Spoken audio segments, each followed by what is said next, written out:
അപ്പോൾ നമ്മളെ സിസ്റ്റത്തിൽ ലോക്കൽ WP യൂസ് ചെയ്തിട്ട് വേർഡ് പ്രസ് ഇൻസ്റ്റാൾ ചെയ്തു. അപ്പോൾ നെക്സ്റ്റ് നമ്മൾ പറയാൻ പോണത് വേർഡ് പ്രസ് ഇൻസ്റ്റാൾ ചെയ്ത കോർ ഫയൽസ് ഉണ്ടല്ലോ വേർഡ് പ്രസ്സിൻ്റെ, ആ ഫയൽസിൻ്റെ ഒരു ഓവർവ്യൂവും പിന്നെ നമ്മളെ ഡാഷ്ബോർഡ് ഉണ്ടല്ലോ വേർഡ് പ്രസ്സിൻ്റെ അഡ്മിൻ ഡാഷ്ബോർഡ്, അതും അതിൻ്റെ ഒരു ഓവർവ്യൂവും കൂടിയാണ് നെക്സ്റ്റ് നമ്മൾ പറയാൻ പോണത്. അത്ര ഇമ്പോർട്ടൻ്റ് ഉള്ളതല്ല, ജസ്റ്റ് ഒന്ന് അറിഞ്ഞിരുന്നാൽ മതി എങ്ങനെ നമ്മളെ ഫയലിൻ്റെ ഉള്ളിലുള്ള കാര്യങ്ങളൊക്കെ എങ്ങനെയാണ് വർക്ക് ചെയ്യണം എന്നുള്ളത് ജസ്റ്റ് ഒന്ന് അറിഞ്ഞിരുന്നാൽ മതി. അപ്പോൾ നമ്മൾ ലോക്കൽ WP എടുത്തു കഴിഞ്ഞാൽ ഈ ഡെമോ എന്ന് പറഞ്ഞതാണ് നമ്മളെ സൈറ്റ് വരുന്നത്. സ്റ്റാർട്ട് സൈറ്റ് കൊടുത്താൽ നമ്മളെ സൈറ്റ് ആക്റ്റീവ് ആവും. ഓപ്പൺ സൈറ്റ് ക്ലിക്ക് ചെയ്താൽ ഇതാണ് നമ്മളെ വെബ്സൈറ്റിൻ്റെ ഡിഫോൾട്ട് പേജ് വരുന്നത്. ഇവിടെ ഡൊമൈൻ്റെ കൂടെ /WP-admin ഒന്ന് എൻ്റർ അടിച്ചാൽ ഞാൻ ഇവിടെ ഓൾറെഡി ലോഗിൻ ചെയ്തിട്ടുണ്ട്. ഇതാണ് ലോഗിൻ പേജ് വരിക. ഇവിടെ നമ്മൾ ആദ്യം കൊടുത്ത യൂസർ നെയിമും പാസ്വേഡും ഉണ്ടല്ലോ, യൂസർ 123 എന്നായിരുന്നു ഞാൻ കൊടുത്തിട്ടുണ്ടായിരുന്നത്. അപ്പോൾ ഇതാണ് ഡാഷ്ബോർഡ് വരിക. അപ്പോൾ ആദ്യം നമുക്ക് ഫയലിൻ്റെ സ്ട്രക്ചർ ഉണ്ടല്ലോ വേർഡ് പ്രസ്സിൻ്റെ, അതൊന്ന് നോക്കാം. അതിന് നമ്മൾ ലോക്കൽ WP നമ്മൾ സെർവറിൽ ഹോസ്റ്റ് ചെയ്തതിൻ്റെ ശേഷം വേറെ രീതിയിലാവും, cPanel ഫയൽ മാനേജർ ആ രീതിയിലാവും. അപ്പോൾ ഇതിൽ നമുക്ക് ഫയൽ ചെക്ക് ചെയ്യാൻ സൈറ്റ് ഫോൾഡർ എന്ന് പറഞ്ഞിട്ടൊരു ലിങ്ക് കണ്ടോ, ഇവിടെ ക്ലിക്ക് ചെയ്താൽ നമ്മൾ ഇത് ലോക്കൽ WPൻ്റെ ഒരു ഫയലാണ് കേട്ടോ. അതിൽ ആപ്പിൽ പബ്ലിക്കിൽ പോയി കഴിഞ്ഞാൽ വേർഡ് പ്രസ് നമ്മൾ ആ ഡെമോയിൽ ഇൻസ്റ്റാൾ ചെയ്ത വേർഡ് പ്രസ്സിൻ്റെ ഫയലുകൾ ഇവിടെ നമുക്ക് കാണാൻ പറ്റും. അപ്പോൾ ഇത്രയാണ് നമ്മൾ വേർഡ് പ്രസ് ഇൻസ്റ്റാൾ ചെയ്യുമ്പോൾ വരുന്ന ഫയൽസ്. അതിൽ നമുക്ക് ആവശ്യമുള്ള ഒന്ന് രണ്ട് കാര്യങ്ങളാണ്. ഒന്ന് നമ്മൾ WP കോൺഫിഗർ എന്ന് പറഞ്ഞിട്ടൊരു ഫയൽ, ഈ കോൺഫിഗറിലാണ് നമ്മളെ ഡാറ്റാബേസിൻ്റെ കണക്ഷനും പിന്നെ അങ്ങനെ എല്ലാ കാര്യങ്ങളും വരുന്നത്. ഇതാണ് ആ ഒരു WP കോൺഫിഗർ എന്ന് പറഞ്ഞത്. ഇതിൽ കോഡ് കാര്യങ്ങളൊന്നും നമ്മൾ അറിയേണ്ട ആവശ്യമില്ല, ജസ്റ്റ് ഒന്ന് അറിഞ്ഞിരുന്നാൽ മതി ഈ ഒരു ഫയൽ. ഇതിൽ നോക്കിക്കഴിഞ്ഞാൽ കണ്ടോ DB നെയിം, ഇതാണ് നമ്മളെ ഡാറ്റാബേസിൻ്റെ പേര് വരുന്നത്. പിന്നെ DB യൂസർ, ഇതാണ് ഡാറ്റാബേസിൻ്റെ ഒരു മെയിൻ യൂസർ ഉണ്ടാവുമല്ലോ അത്. പിന്നെ അതിൻ്റെ പാസ്വേഡ്, യൂസറിൻ്റെ പാസ്വേഡ്. പിന്നെ DB ഹോസ്റ്റ്, ഇതൊന്നും ജസ്റ്റ് നോക്കേണ്ട ആവശ്യമില്ല. ഈ ഒരു DB യൂസർ പിന്നെ DB നെയിം DB പാസ്വേഡ് ഇത് നമുക്ക് ആവശ്യമുണ്ടാവും. ഡാറ്റാബേസ് എന്തെങ്കിലും ചേഞ്ച് ചെയ്യണമെങ്കിലോ അല്ലെങ്കിൽ ഫയൽ യൂസ് ചെയ്ത് മൈഗ്രേറ്റ് ചെയ്യുന്ന ടൈമിൽ ഇത് നമുക്ക് ആവശ്യം. ഡാറ്റാബേസിൻ്റെ കണക്ഷന് ഇവിടെയാണ് വരുന്നത്, അത് ജസ്റ്റ് ഒന്ന് അറിഞ്ഞിരുന്നാൽ മതി ഈ ഒരു വീഡിയോയിൽ. പിന്നെ ഇതിൽ നെക്സ്റ്റ് വരുന്നത് നമ്മുടെ ഡീബഗ് എന്നുള്ളത്, WP ഡീബഗ് ഇവിടെ ഫാൾസ് ആവും. ഇതെന്തിനാന്ന് വെച്ച് കഴിഞ്ഞാൽ നമ്മൾ എന്തെങ്കിലും പ്ലഗിൻ്റെ കോൺഫ്ലിക്റ്റോ അല്ലെങ്കിൽ തീമിൻ്റെ എന്തെങ്കിലും വേർഡ് പ്രസ്സിൽ എന്തെങ്കിലും നമുക്ക് ഡാഷ്ബോർഡിലേക്ക് ആക്സസ് കിട്ടാത്ത ടൈമിൽ നമുക്ക് ഇവിടെ വന്നിട്ട് ഈ WP_debug എന്നുള്ളത് ഇവിടെ ട്രൂ കൊടുത്തു കഴിഞ്ഞാൽ എന്ത് ആവുമെന്ന് വെച്ചാൽ, ഞാൻ ജസ്റ്റ് ഇതൊന്ന് സേവ് ചെയ്ത് കാണിച്ചു തരാം. അപ്പോൾ ഞാനിവിടെ ട്രൂ കൊടുക്കുന്ന ടൈമിൽ നമ്മളെ സൈറ്റ് എടുക്കുമല്ലോ, സൈറ്റ് എടുക്കുന്ന ടൈമിൽ എന്തെങ്കിലും എറർ ഉണ്ടെങ്കിൽ ഇവിടെ ടോപ്പിൽ കാണിക്കും. ഇപ്പോൾ ഇതിൽ എററൊന്നും ഇല്ലാത്തത് കൊണ്ടാവും അത് വരാത്തത്. എന്തെങ്കിലും എറർ ഉണ്ടെന്നുണ്ടെങ്കിൽ ടോപ്പിൽ ഒരു വാർണിംഗ് എന്ന് പറഞ്ഞിട്ടോ അല്ലെങ്കിൽ ഫെറ്റൽ എറർ എന്തെങ്കിലും ഉണ്ടെങ്കിൽ അതൊക്കെ ഇവിടെ ടൈപ്പ് ചെയ്ത് ഇവിടെ എഴുതി കാണിക്കും. അപ്പോൾ ആ ടൈമിൽ എന്തെങ്കിലും ഏത് ഫയലാണെന്ന് ഇവിടെ പറയും. അപ്പോൾ നമുക്ക് പ്ലഗിൻ്റെ ഫയലൊക്കെ ആണെങ്കിൽ നമുക്ക് ഫയൽ മാനേജർ യൂസ് ചെയ്തിട്ട് പ്ലഗിന് ജസ്റ്റ് ഒന്ന് ഡിസേബിൾ ചെയ്യുക, അങ്ങനെ ചെയ്യാൻ പറ്റും. അപ്പോൾ അത് ജസ്റ്റ് ഒന്ന് അറിഞ്ഞിരുന്നാൽ മതി. അതാണ് wp-config.php എന്ന് പറഞ്ഞിട്ടുള്ള ഫയൽ വരുന്നത്. പിന്നെ നെക്സ്റ്റ് ഉള്ളതാണ് WP കണ്ടൻറ്റ് എന്ന് പറഞ്ഞൊരു WP-content എന്ന് പറഞ്ഞൊരു ഫോൾഡർ ഉണ്ട്. ഇതിലാണ് നമ്മൾ പ്ലഗിൻസ് അതുപോലെ തീം പിന്നെ നമ്മൾ വേർഡ് പ്രസ്സിൽ അപ്ലോഡ് ചെയ്യുന്ന കാര്യങ്ങളൊക്കെ ഇതിലാണ് വരുന്നത്. ഓരോ ഡേറ്റ് ഇയർ ബേസ് ചെയ്തിട്ട് ഇതിൽ ഫോൾഡറായിട്ട് എടുക്കും. പിന്നെ ഈ പ്ലഗിൻസിലാണ് നമ്മൾ പ്ലഗിൻ ഇൻസ്റ്റാൾ ചെയ്യുന്നതൊക്കെ ഈ പ്ലഗിൻസ് എന്ന് പറഞ്ഞിട്ടൊരു ഫോൾഡറിലുണ്ടാവും. പിന്നെ നമ്മൾ തീംസൊക്കെ ഇതിലിപ്പോൾ 3 തീം ഡീഫോൾട്ടായിട്ടുണ്ട്. തീം എന്താണെന്നുള്ളതൊക്കെ നെക്സ്റ്റ് വീഡിയോയിൽ നമ്മൾ പറയും. അപ്പോൾ ഇതിലിപ്പോൾ ഒരു 3 തീമുണ്ട് ഡീഫോൾട്ടായിട്ട് വേർഡ് പ്രസ് ഇൻസ്റ്റാൾ ചെയ്യുമ്പോൾ ഉള്ള തീമാണ്. അപ്പോൾ തീംസ് ഈ തീം എന്ന് പറഞ്ഞിട്ടുള്ള ഫോൾഡറിൽ വരും. അപ്പോൾ ഈ 2 കാര്യങ്ങളാണ് ഇതിൽ മെയിനായിട്ട് നമ്മളിപ്പോൾ പറഞ്ഞത്. wp-config.php എന്ന് പറഞ്ഞിട്ടുള്ളൊരു ഫയലും പിന്നെ wp content എന്ന് പറഞ്ഞിട്ടുള്ളൊരു ഫോൾഡറും. അപ്പോൾ അത്രയും കാര്യങ്ങളൊന്നും അറിഞ്ഞിരുന്നാൽ മതി. 2 കാര്യങ്ങളാണ് മെയിനായിട്ട് ഞാൻ പറഞ്ഞത്, wp-config.php പിന്നെ wp content എന്ന് പറഞ്ഞിട്ടുള്ളൊരു ഫോൾഡറും. അപ്പോൾ ആ 2 കാര്യങ്ങളാണ് മെയിനായിട്ട് നമുക്ക് അറിഞ്ഞിരിക്കാനുള്ളത് വേർഡ്പ്രസ്സിൻ്റെ കോർ ഫയൽസിൽ. പിന്നെ നെക്സ്റ്റ് നമ്മൾ ഡാഷ്ബോർഡാണ് പരിചയപ്പെടാൻ പോകുന്നത് വേർഡ്പ്രസ്സിൻ്റെ. അപ്പോൾ അതിൽ ഡാഷ്ബോർഡ് ഞാൻ ഓൾറെഡി ലോഗിൻ ചെയ്ത് വെച്ചിട്ടുണ്ട് നമ്മൾ കഴിഞ്ഞ വീഡിയോയിൽ. അപ്പോൾ ഡാഷ്ബോർഡ് നന്നായിട്ടൊന്ന് മനസ്സിലാക്കി വെക്കുക, കുറച്ച് ഇമ്പോർട്ടൻ്റ് ആയിട്ടുള്ളതാണ്. ഈ ഒരു ഡാഷ്ബോർഡിലാണ് നമ്മളെല്ലാ കാര്യങ്ങളും കൺട്രോൾ ചെയ്യാൻ പോകുന്നത് വേർഡ്പ്രസ്സിൻ്റെ. അപ്പോൾ ഡാഷ്ബോർഡ് എന്ന് പറഞ്ഞിട്ടുള്ള ഈ ഒരു മെനുവിൽ പ്രത്യേകിച്ച് ഒന്നുമില്ല, ജസ്റ്റ് സൈറ്റിൻ്റെ ഹെൽത്ത് ഇതൊക്കെ ഡീഫോൾട്ടായിട്ടുള്ള കുറച്ച് കാര്യങ്ങളാണ്. പിന്നെ ഡീഫോൾട്ടായിട്ടൊരു പോസ്റ്റ് എന്ന് പറഞ്ഞിട്ടുള്ളൊരു മെനു ഉണ്ടാവും എല്ലാ ഡാഷ്ബോർഡിലും. ഇതിന് നമ്മൾ പോസ്റ്റ് ടൈപ്പ് എന്ന് പറയാം. ഈ പോസ്റ്റ് ടൈപ്പ് വളരെ ഇമ്പോർട്ടൻ്റ് ആയിട്ടുള്ളൊരു കാര്യമാണ്. പോസ്റ്റ് ടൈപ്പ് വെച്ചിട്ടാണ് നമ്മൾ വേർഡ്പ്രസ്സ് ഫുള്ള് കൺട്രോൾ ചെയ്യാൻ പോകുന്നത്. അപ്പോൾ ഈ പോസ്റ്റ് എന്താണെന്ന് വെച്ചാൽ വേർഡ്പ്രസ്സ് ഡീഫോൾട്ടായിട്ട് ബ്ലോഗ് പോസ്റ്റ് ചെയ്യാൻ വേണ്ടിയിട്ട് ഒരു ക്രിയേറ്റ് ചെയ്തൊരു CMS ആയിരുന്നു ആദ്യം. പിന്നെയാണ് അതിൽ ബിസിനസ് വെബ്സൈറ്റുകൾ, ചെറിയ ചെറിയ പ്രോഡക്റ്റുകൾ, അങ്ങനെ അതിൽ ആൾക്കാർ ചെയ്യാൻ തുടങ്ങിയത്. അപ്പോൾ ഈ പോസ്റ്റ് എന്നുള്ളത് നമ്മൾ വേർഡ്പ്രസ്സ് ഇൻസ്റ്റാൾ ചെയ്യുന്ന ടൈമിൽ ഡീഫോൾട്ടായിട്ടുണ്ടാവും. ഇതിൽ നമുക്ക് വേണമെങ്കിൽ ബ്ലോഗ് പോസ്റ്റ് ചെയ്യാം, പുതിയ പോസ്റ്റ് ഇതിൽ ആഡ് ചെയ്യണമെന്നുണ്ടെങ്കിൽ ആഡ് ചെയ്യാം. അതൊരു ബ്ലോഗാക്കിയിട്ട് വേണമെങ്കിൽ യൂസ് ചെയ്യാം ഈ പോസ്റ്റ് എന്ന് പറഞ്ഞിട്ടുള്ളത്. പോസ്റ്റ് ടൈപ്പിക്ക് നമുക്ക് പിന്നെ വരാം, നമ്മൾ ആവശ്യമുള്ള ടൈമിൽ ഒരു പോസ്റ്റ് ടൈപ്പ് ക്രിയേറ്റ് ചെയ്യാനുണ്ട് നമുക്ക്. അപ്പോൾ ആ ടൈമിൽ നമുക്ക് ഇതിൽ കൂടുതൽ കാര്യങ്ങൾ പറയാം. ഇതൊരു പോസ്റ്റ് ടൈപ്പാണ്, അതൊന്നും അറിഞ്ഞിരുന്നാൽ മതി. പിന്നെ നെക്സ്റ്റ് നമ്മൾ മീഡിയ എന്ന് പറഞ്ഞിട്ടുള്ളൊരു മെനു. ഇതിലാണ് നമുക്ക് എല്ലാ ഫയൽസും അപ്ലോഡ് ചെയ്യാനുള്ളത്. നമ്മൾ അപ്ലോഡ് ചെയ്യുന്ന ഫയൽസൊക്കെ ഇതിലാണ് വന്ന് കിടക്കുക. ഇത് നമുക്ക് ഏത് ടൈപ്പ് ഫയൽ വേണമെങ്കിലും അപ്ലോഡ് ചെയ്യാം. PDF അല്ലാന്നുണ്ടെങ്കിൽ ഡോക്യുമെൻ്റ് ഫയൽ, പിന്നെ വീഡിയോ ഫയൽസ്, ഓഡിയോ എല്ലാം നമുക്കിതിൽ അപ്ലോഡ് ചെയ്യാം. ഇപ്പോൾ നമുക്ക് വേറൊരു നമ്മൾ വെബ്സൈറ്റിൻ്റെ ലിങ്ക് വെച്ചിട്ട് എന്തെങ്കിലും ഫയൽ എവിടെയെങ്കിലും പേസ്റ്റ് ചെയ്യണമെന്നുണ്ടെങ്കിൽ ഇവിടെ അപ്ലോഡ് ചെയ്യാൻ പറ്റും നമുക്ക്. ഞാൻ ജസ്റ്റ് ഇവിടെ ഒരു ഫോട്ടോ അപ്ലോഡ് ചെയ്യുന്നുണ്ട്, ജസ്റ്റ് ഒരു ഡെമോ ഇമേജ് ഞാനിവിടെ അപ്ലോഡ് ചെയ്ത് കണ്ടോ. അപ്ലോഡ് ചെയ്ത് കഴിഞ്ഞാൽ നമ്മളെ വെബ്സൈറ്റിൻ്റെ ലിങ്ക് വെച്ചിട്ടാവും ആ ഒരു അസറ്റ് വരിക. അപ്പോൾ ഈ മീഡിയ എന്നുള്ള മെനുവിലാണ് നമ്മൾ വേർഡ്പ്രസ്സിൽ അപ്ലോഡ് ചെയ്യുന്ന അസറ്റുകളൊക്കെ നമുക്ക് കാണാൻ പറ്റുക. അവിടെ നമുക്ക് വേണമെങ്കിൽ ലിങ്ക് കോപ്പി ചെയ്യാം. പിന്നെ ഇതിൻ്റെ ഓൾട്ട് ടെക്സ്റ്റ് എന്ന് പറഞ്ഞിട്ടൊരു ടെക്സ്റ്റിൻ്റെ ഇമേജിനൊക്കെ അത് SEO ഒക്കെ ചെയ്യുന്ന ടൈമിൽ അതിൻ്റെ നമുക്ക് ആ ഓൾട്ട് ടെക്സ്റ്റ് മാറ്റണമെന്നുണ്ടെങ്കിൽ, ഇപ്പോൾ ഓൾട്ട് ടെക്സ്റ്റ് എന്താണെന്ന് വെച്ചാൽ ഇത് ടൈറ്റിലാണ്. ഓൾട്ട് ടെക്സ്റ്റ് മുകളിലാണ് വരുന്നത്. ഓൾട്ട് ടെക്സ്റ്റ് എന്താണെന്ന് വെച്ചാൽ നമ്മൾ ഇമേജ് നമ്മൾ വെബ്സൈറ്റ് ആരെങ്കിലും എടുക്കുന്ന ടൈമിൽ ഇമേജ് നെറ്റിൻ്റെ എന്തെങ്കിലും ഇഷ്യൂ കൊണ്ട് ലോഡാവാതെ വരുമ്പോൾ അതിന് പകരമായിട്ട് ഒരു ടെക്സ്റ്റ് അവർക്ക് കാണിച്ചു കൊടുക്കാം. അതിനുള്ളതാണ്. അത് SEOയിലൊക്കെ നമുക്ക് ഉപകാരപ്പെടുന്ന ഒരു കാര്യമാണ്. അപ്പോൾ അത്രയാണ് ഈ മീഡിയ എന്ന് പറഞ്ഞിട്ടുള്ളൊരു മെനു വരുന്നത്. പിന്നെ നെക്സ്റ്റ് പേജസ്. ഈ പേജസിലാണ് നമ്മളെ വെബ്സൈറ്റിൻ്റെ എല്ലാ പേജും. നമുക്ക് ഇവിടെ വേണമെങ്കിൽ പുതിയൊരു പേജ് ക്രിയേറ്റ് ചെയ്യാം. ഇപ്പോൾ നമ്മൾ ഹോം എന്ന് പറഞ്ഞൊരു പേജ് ഇതിലില്ല. അപ്പോൾ ഞാൻ ജസ്റ്റ് ടൈറ്റിൽ ഹോം എന്ന് കൊടുത്തിട്ട് ഒരു പേജ് ഇവിടെ പബ്ലിഷ് കൊടുത്താൽ ആ പേജ് പബ്ലിഷ് ആവും. ഞാൻ ബാക്ക് പോകണമെങ്കിൽ ബാക്ക് പോവാം. ഇവിടെ ലിങ്കിൽ /-wp അഡ്മിൻ്റെ ശേഷമുള്ള കാര്യങ്ങളുണ്ടല്ലോ, അതൊന്ന് റിമൂവ് ചെയ്താൽ നമുക്ക് നമ്മളെ ഡാഷ്ബോർഡിലേക്ക് പോകാൻ കഴിയും. അപ്പോൾ പേജസ് എടുത്താൽ കണ്ടോ, ഞാനിവിടെ ഹോം എന്ന് പറഞ്ഞൊരു പേജ് ക്രിയേറ്റ് ചെയ്തത് ഇവിടെ വന്നിട്ടുണ്ട്. അപ്പോൾ ഇങ്ങനെ എത്ര പേജ് വേണമെങ്കിലും നമുക്ക് ഇവിടെ ക്രിയേറ്റ് ചെയ്യാൻ പറ്റും.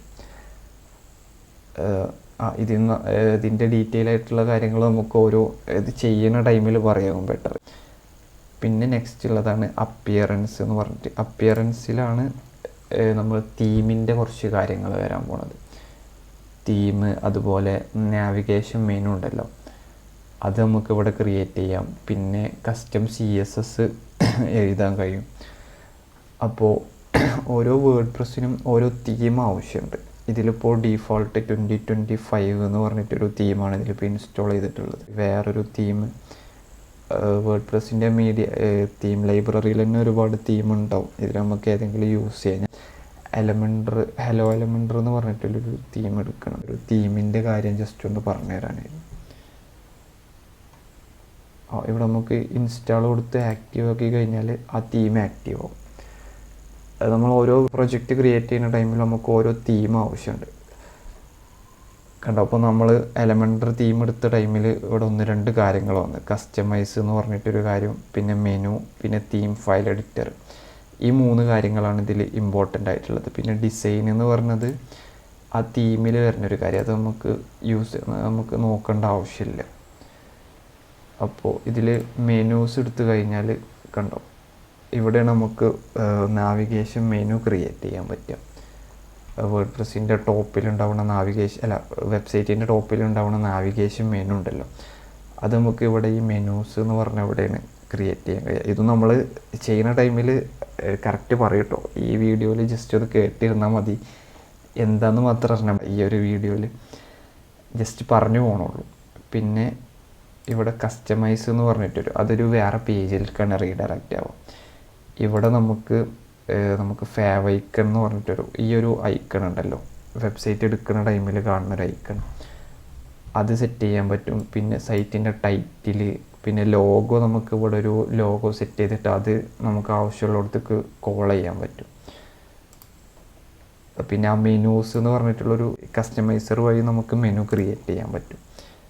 പിന്നെ നെക്സ്റ്റ് ഉള്ളതാണ് അഡീഷണൽ CSS. ഈ 2 കാര്യങ്ങളും ഈ തീമിലുള്ളൊരു കാര്യമാണ്. അപ്പോൾ അത് നമ്മൾ ഈ വീഡിയോയിൽ നോക്കേണ്ട ആവശ്യമില്ല. പിന്നെ അഡീഷണൽ CSSൽ നമുക്ക് കസ്റ്റമായിട്ട് CSS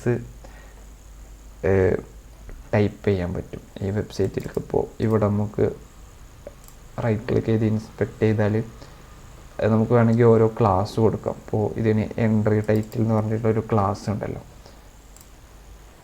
അതിന് ഞാൻ കളറ് റെഡാക്കാൻ പോവാം. കാരണം അതിപ്പോൾ റെഡായി. അതുപോലെ നമുക്ക് കസ്റ്റമായിട്ട് എന്തെങ്കിലും നമുക്ക് എലമെൻഡറൊക്കെയാണ് യൂസ് ചെയ്യണമെന്നുണ്ടെങ്കിൽ റയറായിട്ടാണ് നമുക്ക് കസ്റ്റം CSS ടൈപ്പ് ചെയ്യേണ്ടി വരിക. അപ്പോൾ അങ്ങനെ എന്തെങ്കിലും ആവശ്യം വന്നാൽ ഇവിടെ നമുക്ക് എഴുതാൻ പറ്റും. അപ്പോൾ വീണ്ടും ഞാൻ ഡാഷ്ബോർഡിലേക്ക് പോകാൻ ഈ /wp-admin എന്നുള്ളത് അതിൻ്റെ ശേഷമുള്ളത് റിമൂവ് ചെയ്തിട്ട് ജസ്റ്റ് എൻ്റർ കൊടുത്താൽ ഡാഷ്ബോർഡിലേക്ക് പോയി. അപ്പോൾ അത്രയാണ് അപ്പിയറൻസ് എന്ന് പറഞ്ഞിട്ടുള്ളൊരു മെനുവിൽ വരുന്നത്. പിന്നെ ഉള്ളതാണ് പ്ലഗിൻസ്. തീമല്ലാതെ നമ്മൾ പിന്നെ ഒരു ഇൻസ്റ്റാൾ ചെയ്യുന്ന കാര്യമാണ് പ്ലഗിൻ എന്ന് പറയുന്നത്. പ്ലഗിന് നമുക്ക്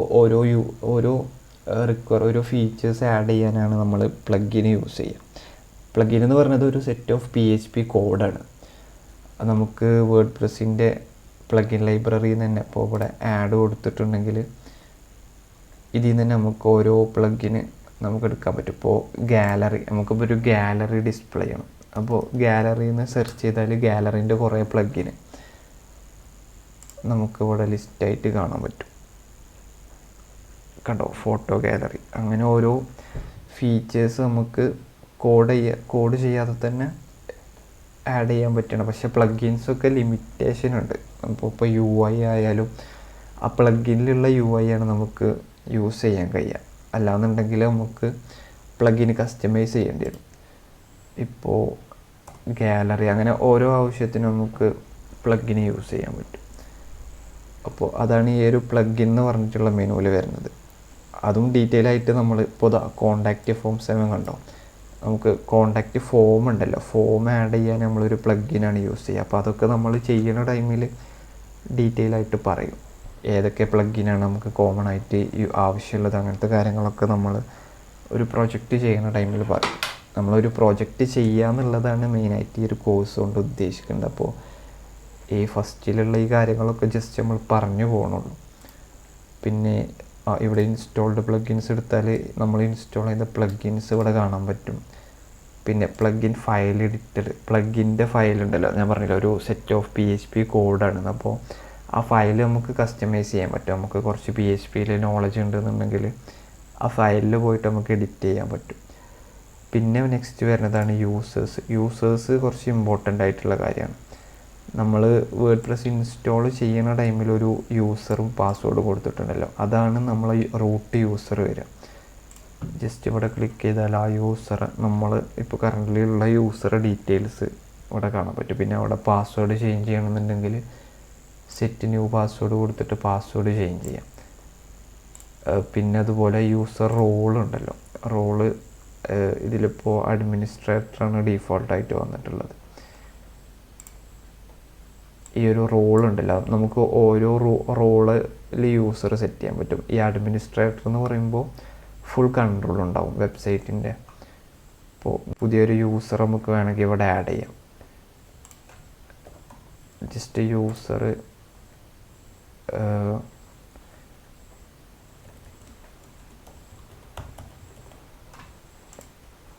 പാസ്വേഡും കൊടുത്തിട്ട് കണ്ടോ, ഇത്രയും റോൾസാണ് ഡീഫോൾട്ടായിട്ട് വരുന്നത് വേർഡ് പ്രസ്സിൽ.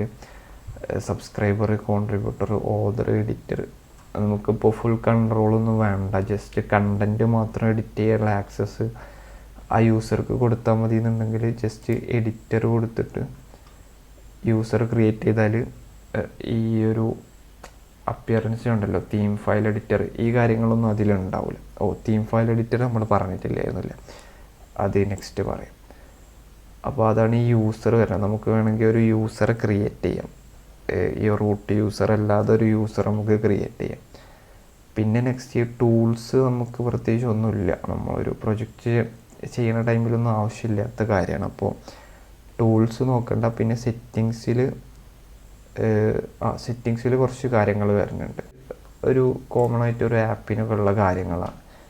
ജനറൽ എടുത്തു കഴിഞ്ഞാൽ നമ്മൾ കസ്റ്റമൈസർ കണ്ടില്ല, സൈറ്റ് ടൈറ്റിൽ, അതുപോലെ സൈറ്റിൻ്റെ ഐക്കൺ, ഈ ഒരു ഇതിന് ഫേവ് ഐക്കൺ എന്നാണ് പറയുക, ആ ഒരു ഐക്കണ്, പിന്നെ അങ്ങനത്തെ കുറച്ച് കാര്യങ്ങൾ. ഇതൊന്നും നമ്മൾ ഇതിൻ്റെ താഴേക്കുള്ളത് നമുക്ക് വലിയ ആവശ്യം ഉണ്ടാവില്ല.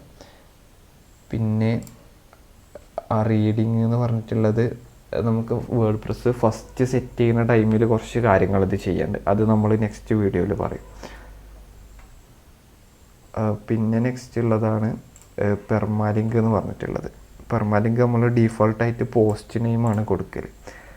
അതായത് നമ്മളൊരു പേജ് എടുക്കുന്ന ടൈമിൽ, നമ്മളിപ്പോൾ ഹോം എന്ന് പറഞ്ഞിട്ടൊരു പേജ് ക്രിയേറ്റ് ചെയ്തല്ലോ, ആ ഹോമെന്ന് നമ്മൾ ലിങ്കിൽ വരുമ്പോൾ ആ ഹോമിൻ്റെ പേരാണല്ലോ ഇപ്പോൾ പോസ്റ്റ്, അതായത് ആ ഒരു പേജിൻ്റെ പേരാണ് ഇവിടെ വരുന്നത്.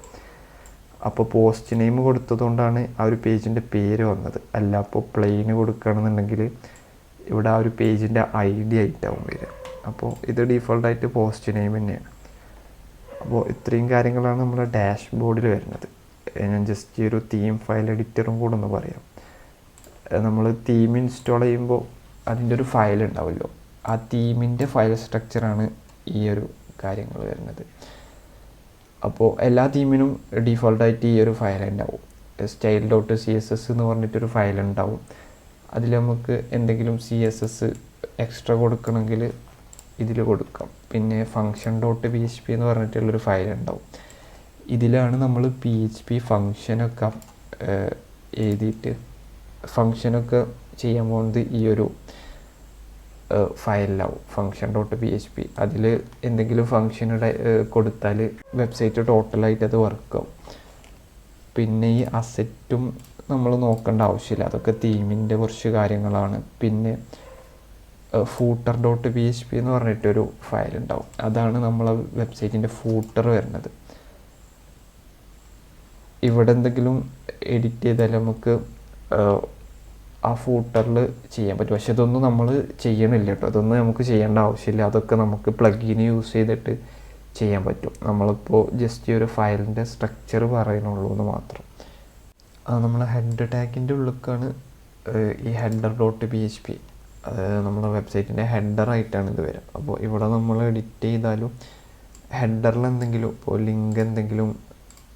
ലിങ്ക് ടാഗ് നമുക്ക് ആഡ് ചെയ്യണമെന്നുണ്ടെങ്കിൽ ഇവിടെ ആഡ് ചെയ്യാം. പക്ഷേ ഇതൊന്നും നമ്മൾ ഇവിടെ തീമിൻ്റെ ഫയലിൽ നമ്മളൊന്നും ചെയ്യാൻ പോകുന്നില്ല. അതിനൊക്കെ നമുക്ക് പ്ലഗിന് യൂസ് ചെയ്യാൻ പറ്റും. അങ്ങനെയാണ് നമ്മൾ ഈ ഒരു പ്രൊജക്റ്റ് ചെയ്യാൻ പോകുന്നത്. വല്ലാതെ കോഡിംഗ് ഒന്നും ചെയ്യാത്ത രീതിയിൽ, എന്നാൽ കുറച്ച് അഡ്വാൻസ്ഡ് ആയിട്ട് വേറെ നമുക്ക് ലേഔട്ടിന് യൂസ് ആവുന്ന രീതിയിൽ കുറച്ച് കോഡിങ്ങാണ് നമ്മൾ ഈ ഒരു പ്രൊജക്റ്റിൽ ചെയ്യാൻ പോകുന്നത്. പിന്നെ ഇതിൽ നെക്സ്റ്റ് നമുക്ക് യൂസ് ആവുന്ന ഒരു കാര്യമാണ് single.php എന്ന് പറഞ്ഞിട്ടൊരു ഫയലുണ്ട്. നമ്മൾ ഓരോ പോസ്റ്റ് ക്രിയേറ്റ് ചെയ്യല്ലോ, അതിൻ്റെ ഒരു ഡീറ്റെയിൽഡ് പേജ് ഉണ്ടാവും. അതിൻ്റെ ഡിസൈന് ഈ ഒരു പേജിലാണ് വരിക.